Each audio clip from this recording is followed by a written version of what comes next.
The NBA is expected to review the Sixers' decision to have Joel Embiid sit out against the Nuggets per Shams Charania.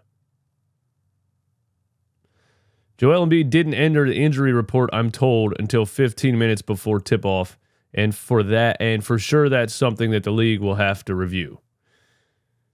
So the thing here is that, yeah, sure, the league will review it, and the Sixers medical staff will be like, he went out there in warm-ups, he had knee pain, we decided he's not going to play. There's no underlying conspiracy here.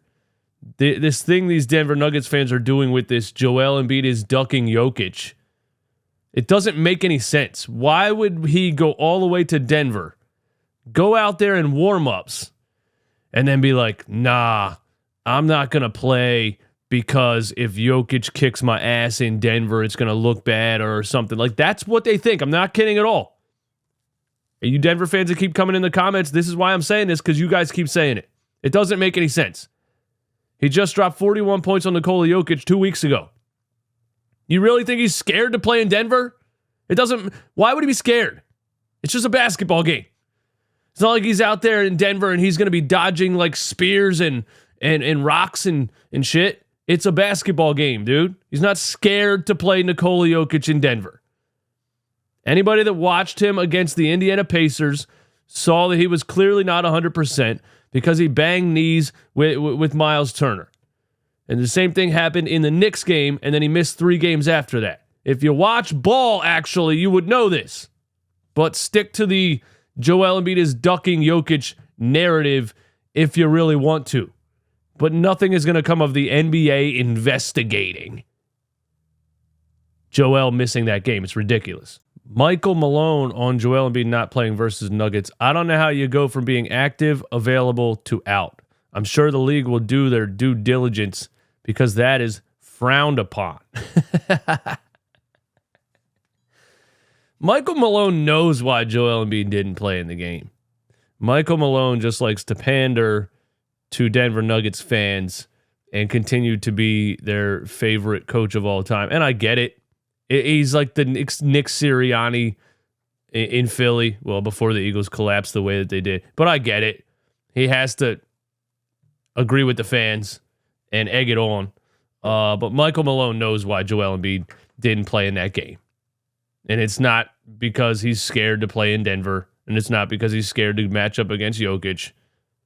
It just doesn't make any sense. What do you mean? I don't know how you go from being active, available to out. You can't figure it out? It's not hard to figure out. An interesting conversation here. Give me your thoughts on this. Joel Embiid hasn't played in Utah since 2019 until this month, but he played 4 home games against the Jazz during the same time. The Jazz play at the second highest altitude in the NBA after the Nuggets. Maybe he's not ducking the smoke, but rather the altitude. And I think I said this on the live just off the top of my head. I was like, Joel Embiid's 7'2", 280 pounds, and he's from a low-altitude area, right? Cameroon, Africa. Maybe he doesn't do well in high altitude. You know what I mean? And they said, the one Nuggets reporter said that he looked tired in his warm-ups. And the medical staff just didn't like what they saw. The medical staff didn't actually say anything about the knee that I know of specifically in like an official report. The only report that I saw was that they just didn't like what they saw. And then he was ruled out before the game started. Do you think Joel Embiid has trouble playing basketball at high altitude? I don't know. I think that's definitely probably a possibility. I don't know. Obviously, right after the game, Nikola Jokic got asked a bunch of questions about Joel Embiid sitting out, and here's what Nikola Jokic said. We don't need to talk about Joel Embiid, not because he didn't play, but because I think Paul Reed played really good for them. And we need to give him credit. He was fighting. He attacked the glass. He shot the ball really well. I think he deserves in this moment more time than Joel. Shout out to Nikola Jokic for just being a damn down-to-earth, respectable guy. I just wish Denver Nuggets fans would act the same way. All right, an article by Liberty Ballers really quick about the Anthony Melton possibly being traded. And then let's look at a mock trade just for fun, okay? So here you go, written by Brian Toperick. Shout out to him. DeAnthony Melton is the key to the 2024 NBA trade deadline for the Sixers. That's interesting to me. Tell me how, Brian. I want to know how. With the February 8th NBA trade deadline less than 2 weeks away, asking prices are coming into focus. Reported that Detroit Pistons, Michael Scotto, Brooklyn Nets want the equivalent of 2 first-round picks for Dorian Finney-Smith.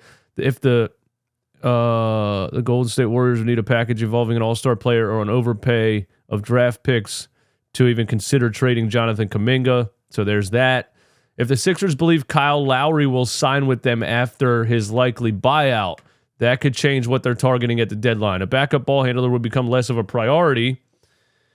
So they could turn their attention to the wings and bigs that they're also considering. They haven't shown up in many rumors to date. If anything, yeah, you don't say. They're mostly just batting down their reported interest in the likes of Zach LaVine and DeJounte Murray. But the next 2 weeks will be telling. The Sixers are obviously set at center and point guard with Joel Embiid and Tyrese Maxey, respectively. Nicholas Batum has been a godsend, yes, but he's a wild card leading up to the trade deadline given his uncertain future beyond this season. Okay. Some fans might ship Tobias Harris out for a crumble cookie, but his $39.3 million contract makes him harder to move unless the Sixers acquire a star on a max or near max deal. Facts. That leaves DeAnthony Melton, who has missed each of the past 6 games and 9 of the past 11 with a lumbar spine issue. According to Liberty Ballers, Melton is ramping up to return to play and is traveling on the team's road trip, but he won't be reevaluated until Wednesday and will be listed out until then. Kelly Oubre has been starting in his place. If they do, they'll have to seriously consider including Melton in the return. What will be? Kelly Oubre has been starting in Melton's place, but he's been largely disastrous over these past few weeks. Not a lie. If the Sixers aren't confident that Melton will get back to full strength soon, they can't risk an over-reliance on Oubre in a playoff run during this Embiid season. That could cause them to reconsider whether they need to target an upgrade at 2 guard between now and February 8th. This is what I've been saying, for a minute now, is that when you look at the Sixers roster going into the playoffs, can you seriously, do you take their roster seriously with DeAnthony Melton as the starting shooting guard? You know what I mean? I don't think so. Melton, who's on an $8 million expiring contract, started all 33 of his appearances this season, 58 of his 77 games last year. He averaged a career high 12 points, 4 rebounds, 3.2 assists, while shooting 39% from the field. Melton's efficiency is a concern, but he's otherwise an archetypal 3-and-D guard in a league that prioritizes his skill set. It's hard to imagine that he'll have to settle for a penny less than $12.95 million non-taxpayer mid-level exception in free agency. Not only will his experience starting for a championship contender work in his favor, but a change in the NBA's new collective bargaining agreement. Under the new CBA, teams had to hit the salary floor. 90% of the cap is a given year. By the final day of the regular season, if they didn't, they had to distribute the shortfall.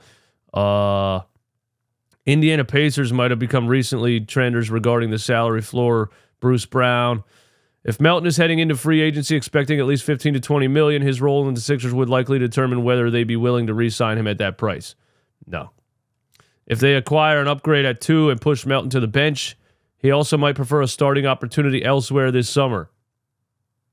That's probably the highlight of this article right here. If they acquire an upgrade at 2 guard and push Melton to the bench, he might leave in free agency because he wants a starting position. I've said plenty of times about DeAnthony Melton. It becomes clear sometimes on the court that I just think he thinks he's more important than he is. He thinks he's better than he is. A lot of times he takes some ill-advised shots and tries to create offense when Tyrese Maxey's standing there waiting for the ball. Although Melton's optimal role from a team perspective might be as 3rd guard off the bench, one would imagine the 25-year-old who started 19 of 110 games that he's played over the past 2 seasons would beg to differ. Exactly.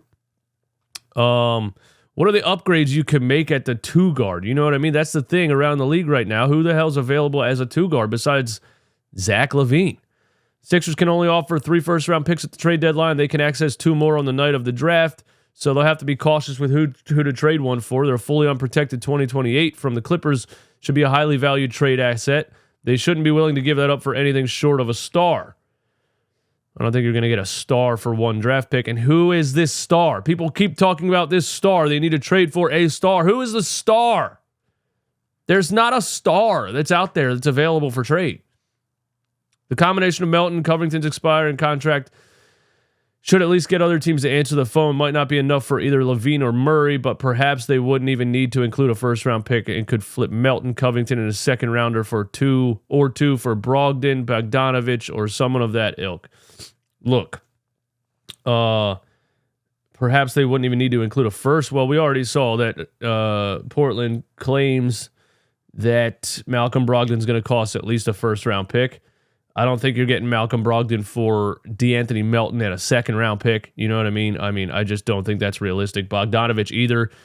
Detroit has said plenty of times that they don't plan on trading Bogdanovich. Detroit also claims that they're not rebuilding and they're trying to change the roster and win now, which is hilarious. But I think you're going to have to give up a first for Brogdon.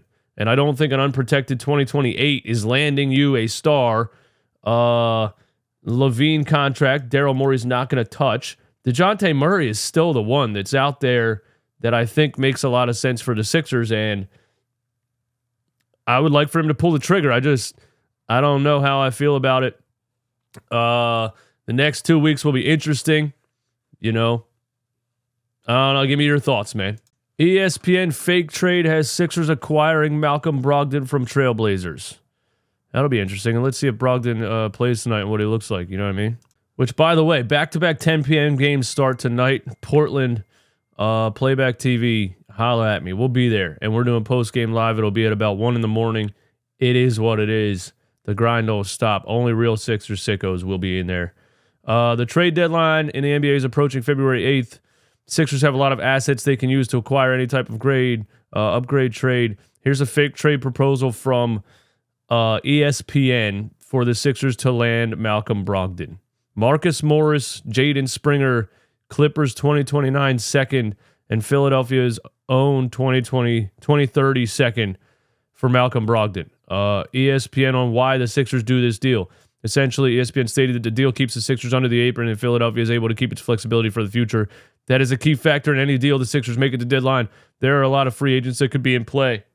I don't think there's a lot of free agents that could be in play. Analyzing the deal from the Sixers' standpoint, did they tell why Portland would do this trade? No, they did not. Because Portland wouldn't do this trade, because Portland already said that Malcolm Brogdon is going to cost at least a first-round pick. I don't see you getting Brogdon for Marcus Morris, Jaden Springer in 2 seconds. That just doesn't sound like it makes sense to me. And this is what was reported just a couple days ago. The Knicks, Lakers, and Rockets have expressed trade interest in Malcolm Brogdon. The Trailblazers are seeking at least a first-round pick. Why doesn't ESPN understand this? I would love Malcolm Brogdon on this Sixers team. I think it's the perfect trade. I think he's the perfect backup point guard. Again, the Kyle Lowry thing, if they think they can get Kyle Lowry after a buyout, that's interesting too. But I'm taking Brogdon over Lowry all day. You know, defensive, facilitating point guard who shoots 40+% from 3-point range. Killed the Sixers in the playoffs playing for the Boston Celtics 2 years ago or last year. I don't remember. But I'm taking Malcolm Brogdon. I think he's the most realistic right now. DeJounte Murray, I would like, but if the rumors are true that the Sixers aren't looking to add a star and are just looking to upgrade specific positions, I think Malcolm Brogdon is very realistic at the trade deadline. Give me all your thoughts, all right? And Playback TV tonight, Sixers Trailblazers at 10 p.m. Real sicko stuff. We'll be there. Join me. I'm out of here.